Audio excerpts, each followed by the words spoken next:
તોડફોડ મામલે મોટો વળાંક 7 વિદ્યાર્થીઓના એડમિશન રદ નહીં કરવાનો નિર્ણય ક્લાસ અને પરીક્ષા આપવા મળશે મંજૂરી અમદાવાદ સ્થિત ગુજરાત વિશ્વવિદ્યાલયમાં થયેલી તોડફોડની ઘટનામાં એક મહત્વપૂર્ણ વળાંક આવ્યો છે વિશ્વવિદ્યાલયના પ્રશાસને શિસ્તભંગ બદલ 7 વિદ્યાર્થીઓનો પ્રવેશ રદ ન કરવાનો નિર્ણય લીધો છે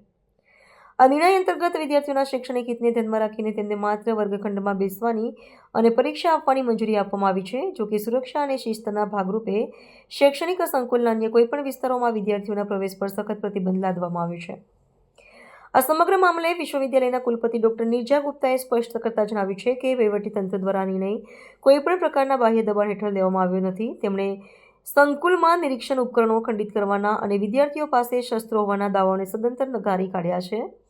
તેમ છતાં કુલપતિએ કડક શબ્દોમાં એવો ઇશારો પણ કર્યો છે કે જો ભવિષ્યમાં ગંભીર આક્ષેપો અંગે કોઈ સચોટ પુરાવા પ્રાપ્ત થશે તો કસૂરવાર તત્વો સામે આકરી શિક્ષાત્મક કાર્યવાહી કરવામાં સહેજ પણ સંકોચ રાખવામાં આવશે નહીં વધુમાં પરિસરમાં લગાવેલા ભીંતપત્રોને નુકસાન પહોંચાડવા અંગે નોંધાવેલી કાનૂની ફરિયાદ પરત ખેંચવી અત્યંત મુશ્કેલ હોવાનું પ્રશાસને જણાવ્યું છે કુલપતિએ વિદ્યાર્થી આલમને કડક સંદેશ આપતા સ્પષ્ટ કર્યું છે કે શૈક્ષણિક સંસ્થામાં તોડફોડ કે શિસ્તભંગની આવી કોઈપણ ઘટનાને અત્યંત ગંભીર ગુનો ગણવામાં આવશે આ સમગ્ર પ્રકરણ અને વહીવટીતંત્રનું વલણ દર્શાવે છે કે વિશ્વવિદ્યાલય શૈક્ષણિક વાતાવરણની પવિત્રતા અને કડક શિસ્તના પાલન માટે સંપૂર્ણપણે પ્રતિબદ્ધ છે અમારો સંજ્ઞાનમાં સ્ટુડન્ટ્સના હિતમાં વિદ્યાર્થીને કેન્દ્રમાં રાખીને અમે પોતે આ નિર્ણય લીધું કે આ પહેલી વખત આ છોકરાઓનું નામ આવે છે એટલે આપણે પ્રવેશ રદ કરતા નથી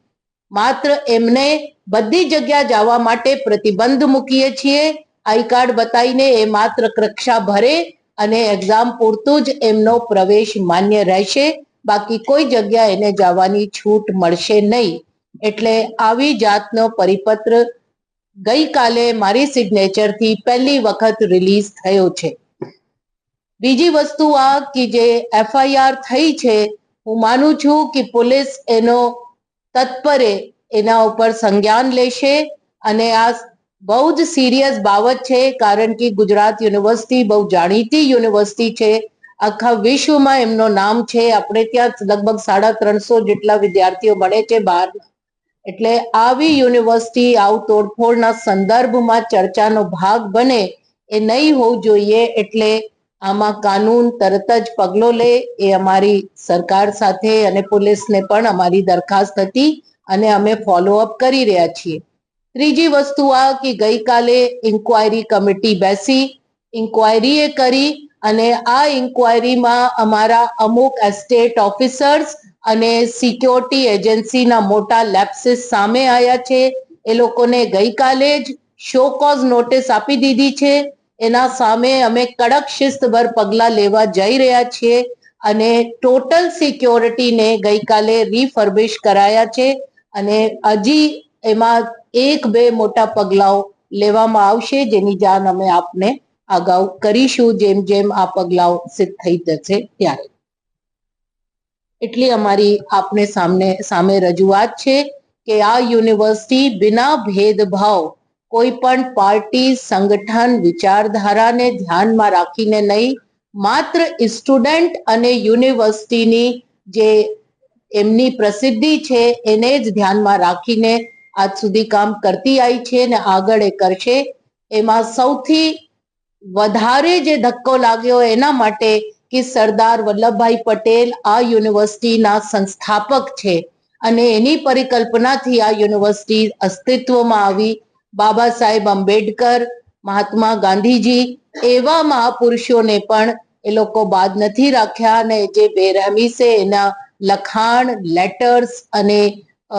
પત્રો ફાડ્યા છે સ્ટુડન્ટ્સ માટે એટલા માટે મુકાવવામાં આવતો હોય કે કોઈને કોઈ આગળ વધીને સંશોધનો કરવા હોય તો જે હકીકતો ઓલરેડી પબ્લિક ડોમેનમાં નથી ત્યાં મૂકવી હોય છે એમાં જરૂરી નહીં બધી બાબતોથી એને જ્ઞાન હોય તો એવા જ્ઞાન યુનિવર્સિટીના આંગણે જ મળતું હોય છે આ અભિપ્રાયથી બહુ જ ઇમ્પોર્ટન્ટ પણ સંશોધનો પછી મેળવેલ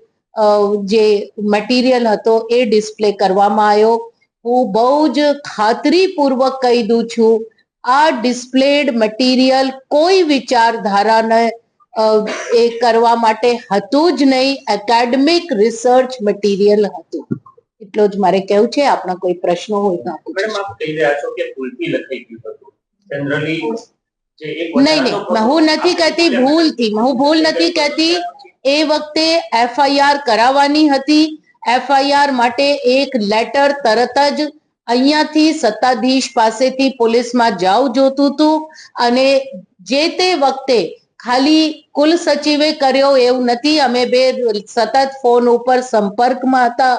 એ વખતે જે માહિતીઓ મળતી હતી એ માહિતીઓમાં જે ચહેરાઓ સામે આવતા હતા તો લાગ્યો કે આને પૂર્ણતયા પ્રવેશ બંધ રાખવું જોઈએ, એટલે પ્રવેશ રદ કરવામાં આવ્યો. પણ ગઈકાલે જ્યારે હજી ઇન્કવાયરી આગળ વધી ત્યારે જોયું કે જેના પ્રવેશ રદ થયા છે એ કદાચ પહેલી વખત આવું કૃત્યમાં પકડાયા, એટલે આ ચેન્જ કરવામાં આવ્યું છે.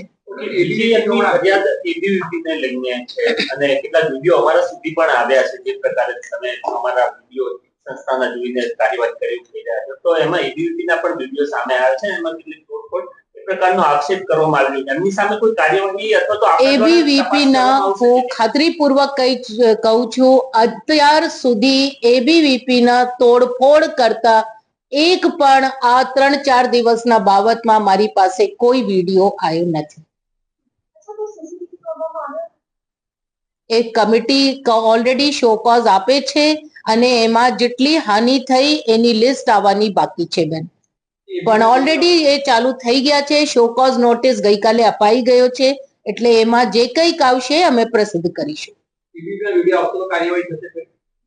જે કોઈ સ્ટુડન્ટ યુનિવર્સિટીની સંપત્તિને નુકસાન પહોંચાતો પકડાશે, અમે એબીવીપી કે એનએસયુઆઈ પ્રમાણે નથી કરતા કાર્યવાહી, સ્ટુડન્ટ્સની સામે કરીએ છીએ. સ્ટુડન્ટ્સ ઉપર કાર્યવાહી થશે.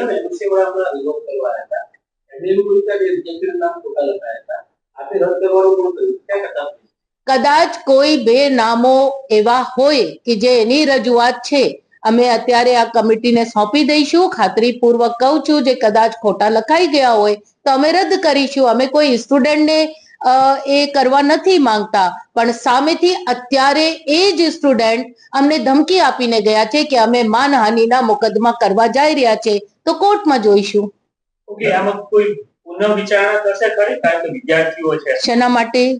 પોલીસ ફરિયાદના નહીં જી, પોલીસ ફરિયાદ તો કરાઈ દીધી છે અને બિલકુલ સામે છે કે તોડફોડ કરે છે, જાહેરમાં કરે છે, રાષ્ટ્રભક્ત પુરુષોના અપમાન કરે છે, એક જાતના દેશદ્રોહ સુધી આ મામલો બની જાય છે. ગુજરાત યુનિવર્સિટી છે અને માનનીય કુલસચિવજીએ એફઆઈઆર પોતે નોંધાવી છે, એટલે એમાં તો કોઈ સંશયના પ્રશ્ન જ નથી.